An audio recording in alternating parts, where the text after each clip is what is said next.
You're listening to the Doc Lounge podcast. This is a place for candid conversations with healthcare industry's top physicians, executives, and thought leaders. This podcast is made possible by Pacific Companies, your trusted advisor in physician recruitment. I am your host, Summer Gilbert, and I am the Director of Marketing and Branding here at Pacific Companies. And my co-host today is Pacific Companies Senior Vice President of Business Development, Mr. Harold Livingston.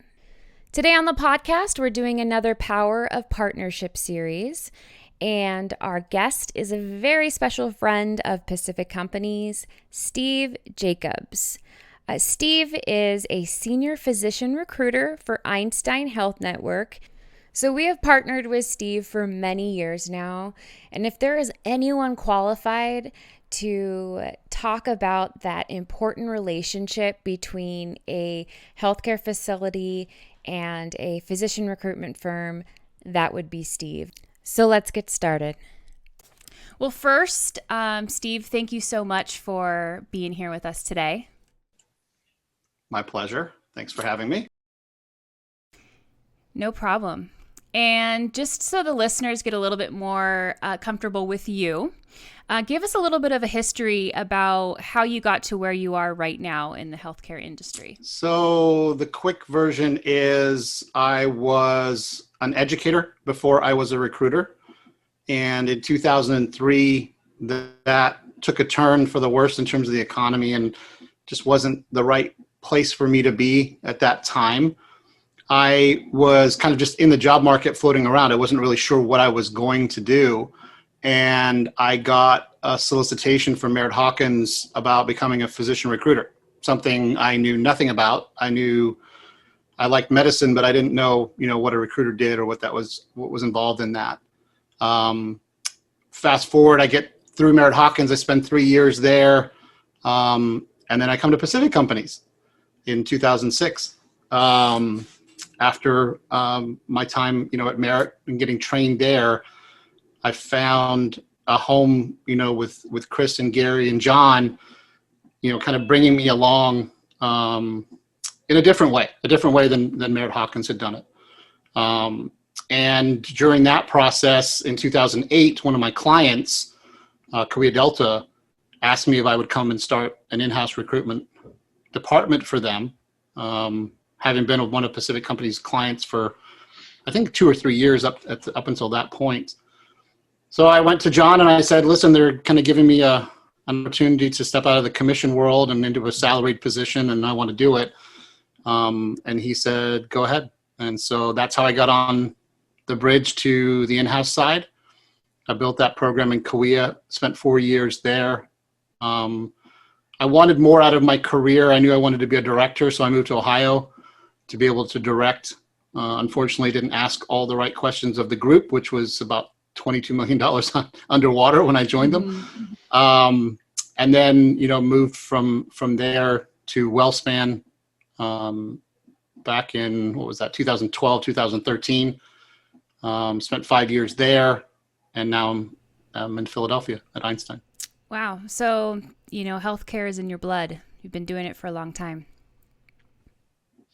I've been doing it, long enough to pick up, I think Harold can attest to this. You pick up nuggets along the way and you just tuck them away because you never know when you're going to use them, when you need them. So you listen to conversations about immigration and you listen to conversations about, 340B plans and Medicare and, just all kinds of just keep your ears open kind of information. And then, all of a sudden 17, 18 years goes by and you're like this hub of useless information at times. And other times you're just, you get to speak kind of expertly on certain things. Yeah. Well, we know that, the subject of this podcast is to talk about the power of partnership. And we've seen time and time again, the foundation for success in physician recruitment is all within the relationship with a health system and a recruitment firm. So Steve, tell us about some of your experience working with recruitment firms in the past before you got with Pacific Companies.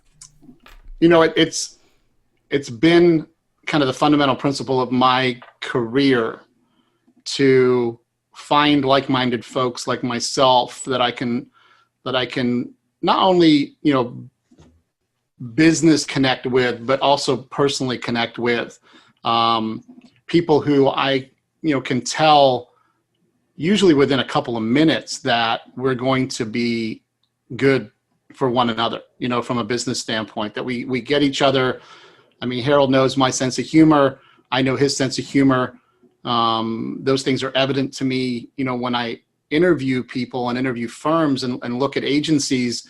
I can tell right away when, this person is, either just about the business and it's about how many CVs they can send me versus, hey, this is a marathon, not a sprint, right? Mm-hmm. This is a long-term relationship that I want to be in, so that you're coming to me with your searches on a regular basis and giving me, giving me what you have, because you trust that I can do the job. So a lot of the times, what you see is the sales part of what we do is a big part of it. And sometimes to our detriment. People only see us as kind of used car salesmen, and, you're selling the jobs that your organization has.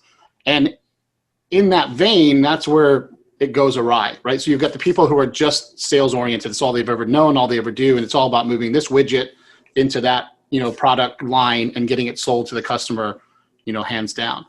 But there's an entire industry around us where relationships are almost socially networked. It's like having your own Facebook for recruiting. There's only a finite number of people that do what we do, whether it's, whatever you want to say it is, 1,500, 1,800 people. If you look at APPR's roll call for members, maybe all the way up to 2,000. But, in a population of 350 million people, 2,000 people doing physician recruitment is a tiny, tiny little, marketplace. And so we bang into each other. We see each other all the time. We pass information to each other. We review firms and we give information to each other. And Harold knows that, and anybody who's worth their salt in the business knows that that's what happens, in terms of how you deliver, customer service. So I think that the piece of us that becomes professional, not just the sales part, but the professional side of physician recruitment, has very much to do with the relationship building, component, and how you go about, kind of relaying the information that you need to relay to the different, entities. So I learned that, and I'm lucky having learned that on the outside and the inside. Mm-hmm. So I've been on the outside going to clients and saying, this is what we can do for you. And they either believe me or they don't. And then I have the other side of it where I'm now the customer, and Harold's coming to me and saying, well, we can do it. You believe that I can do it or I won't.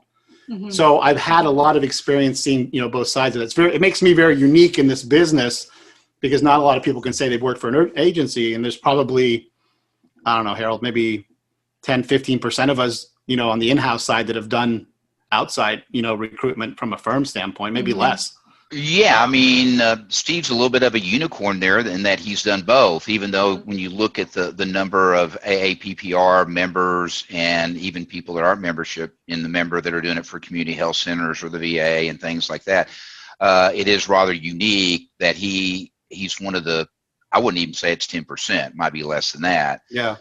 Maybe 5%, but they have that unique unicorn perspective that they can see both sides. Mm-hmm. And I always say, like, when I'm looking to build a partnership, it's, and you have to define what's right, but I always look at, how do you build the right, RIGHT type of partnership? And there's really 10 criteria that I go through when doing that to build, a very, very strong one that I look at. And number one is to be supportive and collaborative.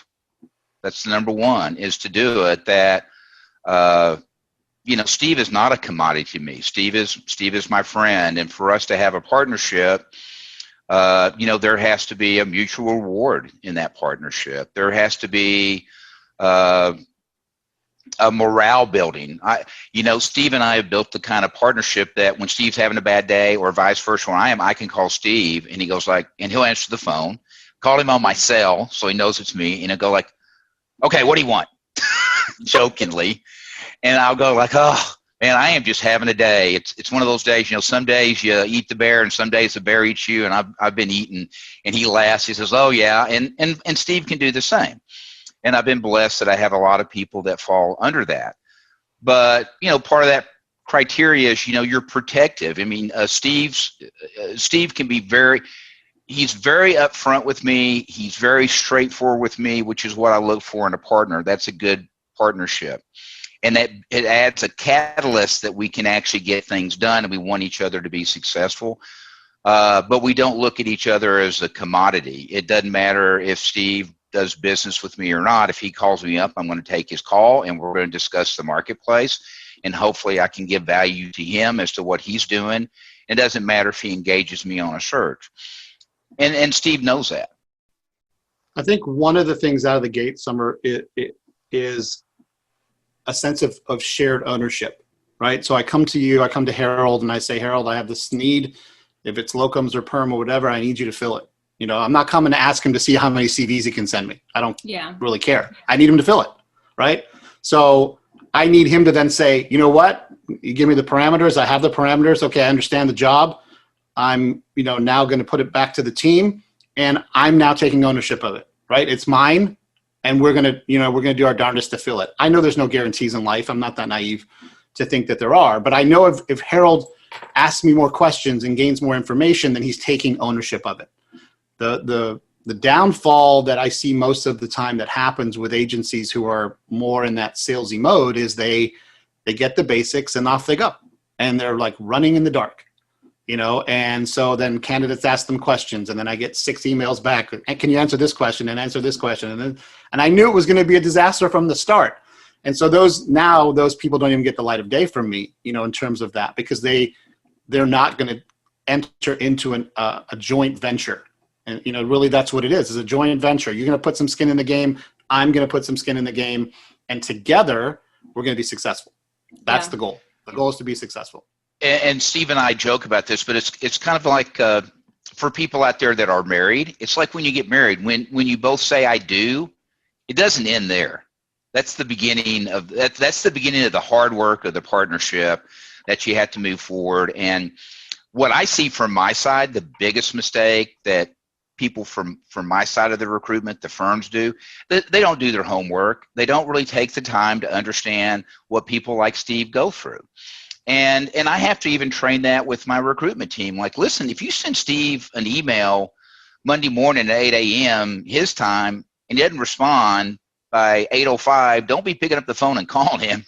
Give him some time, because you need to understand the environment he's in. I have some clients that, like Steve, that they're very, very good in-house recruiters, and they might have people interviewing all week long, and sometimes they just don't have time to return your call because they have candidates in. And Steve, you know this, you might have candidates in for 3 or 4 days in a row.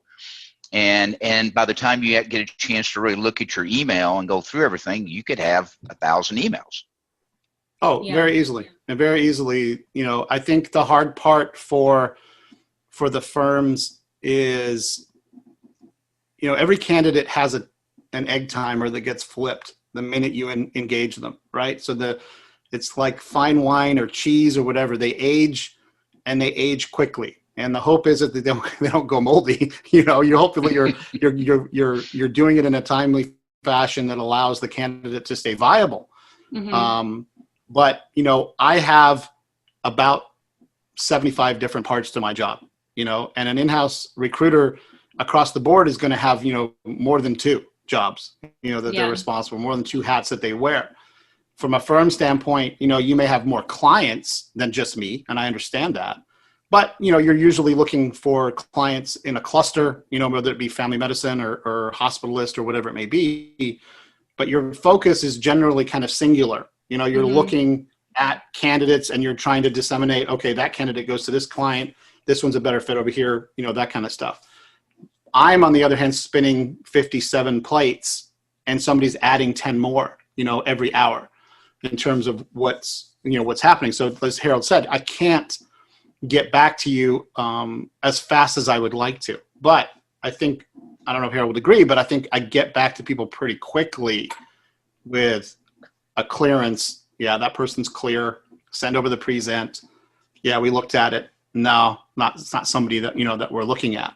Mm-hmm. It's not a fit. And then Harold said, well, why is it not a fit? We have the parameters. Why is it not a fit? And I'll give him the reasons if something's changed in the parameters or something's happened, that gives him, an idea of how to whittle it down a little bit more, or maybe, look for some different parameters for the candidates that, that we might have changed now in a week or 2 weeks. Yeah.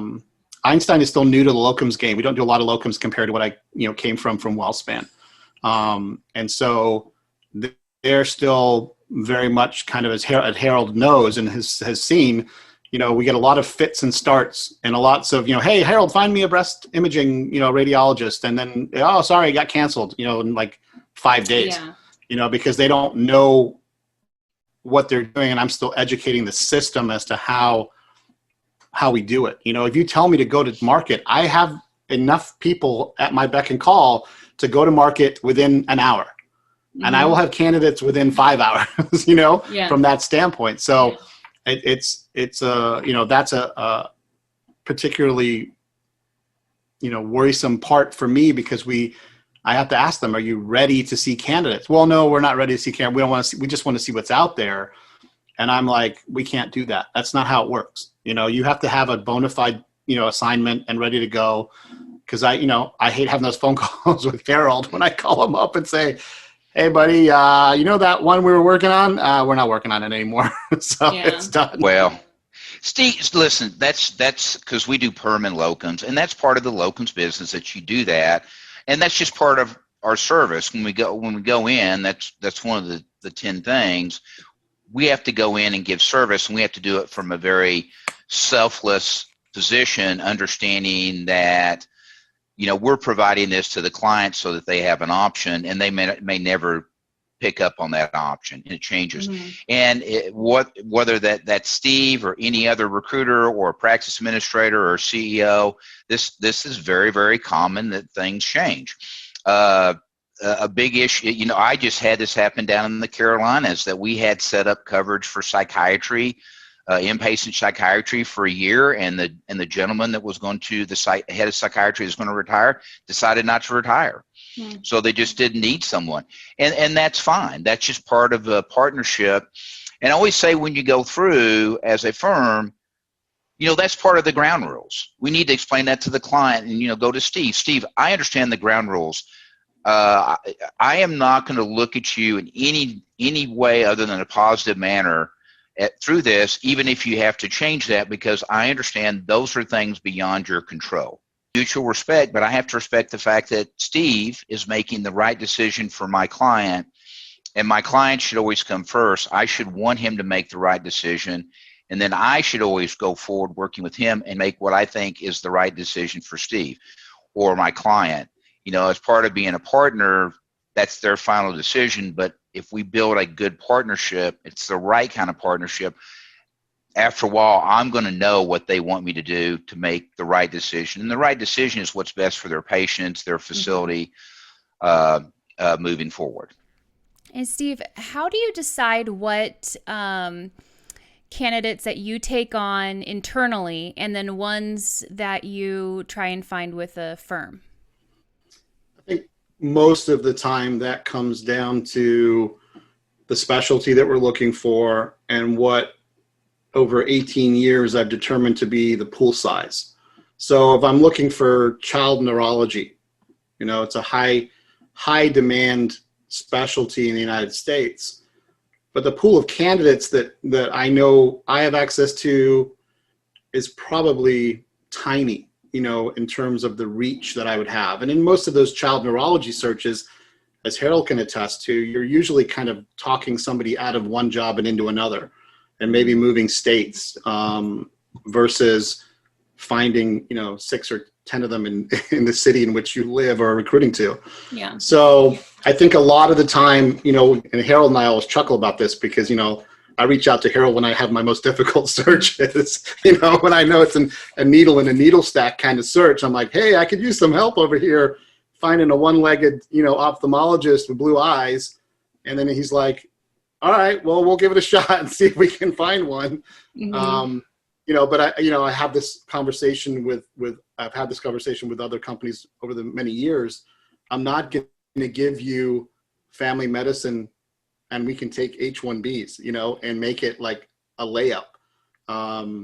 I will, if I'm doing, you know, volume with people, I will throw, quote, an easy one in there, you know. But really for me, it's always been about the fact that if the firm wants to help, then they'll help when we need it the most. Yeah. And so we get to a point where there are just searches we've had open a year, 2 years, 3 years, and we just can't find any other traction. You know, we can't source anywhere else on our own. And so we'll bring in a firm, you know, to help us with that. As Harold knows, I'm a pretty good recruiter. So getting the opportunity with me, I have to be able to cry uncle myself to say, you know what, I can't do this. I can't do this one. That doesn't happen very often. But certainly, you know, from volume standpoint, if I have 30 searches, I'm no good, you know, at 30 searches. I'm better at 20, and then, you know, giving Harold 10 and saying, you know, these are the hardest ones, and this is what I want you to work on, you know, and work that way. But I think for some people, you'd have to realize what your own threshold is, how effective you are at that threshold. And then anything above that threshold, is it really actually hurting you to continue to kind of try and hold on to those searches without giving them to a firm, you know, to assist you? Because I think in the long run, you end up hurting yourself with too many. Yeah. But I see that when people do it, it usually comes down to what their workload is, and then I would add in a sense of urgency when it is a mission critical, especially on the perm side, because we do perm and locums, and locums is a necessary part of this business for healthcare facilities, but it can be an expensive option. But the reason it exists is because we deal with people, and you never know when people are going to leave. You never know.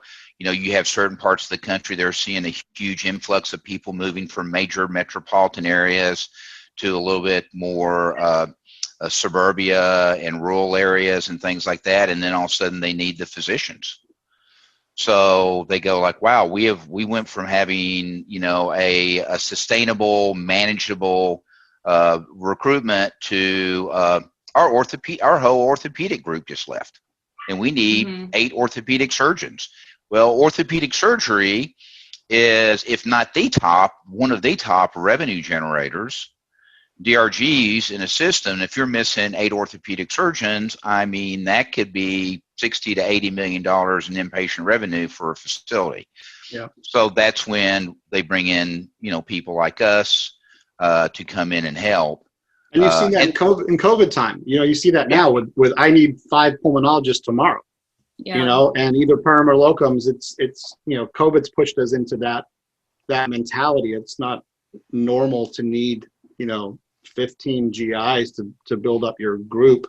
I mean, your retention program is probably terrible if you need 15 GIs to replace the ones you have.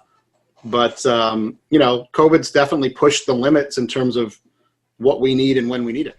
So, Steve, a lot of our listeners are hospital administrators, and so any of the health systems and clinics, hospitals listening to this episode, what advice would you give them when they're ready to partner with a physician recruitment firm? What should they look for? Well, I think you look for a couple of things. You look for longevity. You know, you're looking for people who have done the job for a while, who have a track record, who can prove to you that they've made, you know, not only placements in your state, but in your city or your town, you know, whatever it may be, that can give you good references, you know, that can speak to the caliber of your work and your abilities to get the job done. I think the firm, you need to ask the firm about data, you know, how long does it take them to fill their average searches? What does that look like by specialty? You know, how long does it take for a neurosurgeon versus a family practice doctor? You know, I always ask about, you know, what are their top searches right now that they're working on. You know, there are a lot of times when, you know, 1 or 2 recruiters feed, you know, 40 different clients, and you're mail piece or your social, networking campaign or whatever goes to feed other situations. And I don't have a problem with that. You just have to know that up front, to Harold's point, you just have to get the ground rules, established. But I think the referencing, and then, for us on the inside, we talk to each other, hey, what do you know about Pacific companies? Have you worked with them? Have they been successful? Were they easy to deal with? Who's their marketer? Who's their recruiters? Do you recommend anybody, within the firm that was particularly good at listening to you, at getting, the information, at presenting candidates in a timely manner? Because really, you're trying to maintain, it's a symbiotic relationship. Okay. It goes both ways, but ultimately I don't work for the firm, so I'm not at the point where, as Harold said, you call me up 40 times in the day to ask me questions about CVs you've sent over that I don't, I don't have another job to do. Yeah. So it's about me bringing you onto my team, right? You're coming to work for my organization to represent my organization as an extension of me. And so, if I'm vouching for somebody, if I'm saying this company can get the job done, then, Harold already knows that about me. I say that all the time. And then I go to Harold, I go, okay, we got to get the job done. That's the charge, that I have with him when I talk to him, and he knows that. I don't think he's sitting around waiting just to grab contracts and see how many he can stack on his desk. He wants to get the job done. Yeah. So, it becomes important for you to interview the firm. It's important for you to ask questions about their productivity, about their, length of contract in terms of, how long does it take from the time you sign to the time you place, how the structure is in place, how many recruiters are assigned to your search, how many recruiters, have been with you for a year, 5 years, 10 years. I know all the physician recruiters at Pacific companies have been there about a year. 3 weeks. 3 weeks. But yeah, I think it's just, it's an interview process like you would for any other service that you're trying to hire. You want to make sure that you're getting, what's billed. If you say you can do the job, then you better do the job. Amen to that. And Steve, thank you so much for giving us your time today and letting us pick your brain on this subject. We really appreciate it. No, my pleasure. A shout out to Horatio, and a shout out to Ian, and a shout out to David Rubio and John and the King and Gary and Patrick. I miss you guys. I'm going to try and come to California next month and stop by the office and say hello. Yay. Perfect. All right, guys. Okay. Take care, buddy. All the best. Bye, guys. Thanks, Summer. Bye-bye. No problem. Bye. Thank you to all our listeners. If you'd like to be notified when new episodes air, make sure to hit that subscribe button. And a big thank you to Pacific Companies. Without you guys, this podcast could not be possible. If you would like to be a guest, go to www.pacificcompanies.com. Thank you.